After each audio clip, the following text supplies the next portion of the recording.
શું કહેશો બેન, જે જગ્યા તમારા ગામની હતી અને એ જગ્યા ઉપર ગેરકાયદેસર રીતે જમીન, મંદિરની જમીનને પચાવી પાડી ટ્રસ્ટમાં લઈ ગયા, તો કેટલો અફસોસ થાય ને તમે લડત કેવી રીતે લડો છો અત્યારે આખું ગામ ભેગું થઈ? લડત તો અમારા ગામવાળા લડે છે, સાચા પુરાવા બી દાખલ કરે છે, પણ ત્યાં મોટા માથાવાળા અમારા પુરાવા સ્વીકાર કરતા નથી. કોણ છે આ મોટા માથા? પીપી સવાણીના માલિક વલ્લભભાઈ સવાણી, મહેશ સવાણી અને મિતુલ સવાણી. તો તમારા જે ગામના લોકો છે એ લોકો રજૂઆત કરવા જાય છે તો તમારી વાત કોઈ સાંભળતું નથી? કોઈ વાત સાંભળતું નથી. અમારા ગામવાળાએ હાઈકોર્ટ ને બધે ગઈને અપીલ કરી છે, સેરિસ્ટર કમિશનરમાં પણ અપીલ કરી છે, પણ કોઈ અમારું સાંભળતું નથી.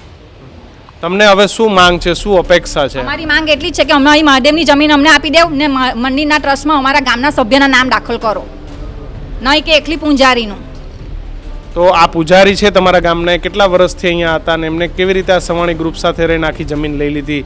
તમને એનો આઈડિયા છે ખરો શું થયું હતું એ?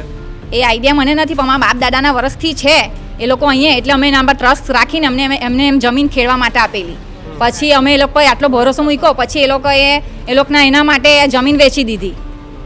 ભરણ પોષણ તો જમીનમાંથી એ લોકોનું થતું જ હતું. તો તમે પણ એક દીકરી છો, આ મહેશ સવાણી તો હજારો દીકરીઓના લગ્ન કરાવે છે, તો એક દીકરી તરીકે તમે શું માંગ કરશો એમની પાસે? અમારી મહેશ સવાણી પાસે એટલી જ માંગ છે કે અમારા ભગવાનની જમીન અમને આપી દેવ, અમારે બીજું કશું જ જોઈતું નથી. મિત્રો, આવા જ વિડીયો અને શોર્ટ્સ જોવા માટે આજે જ અમારી ન્યૂઝ રૂમ યુટ્યુબ ચેનલને સબસ્ક્રાઇબ કરો.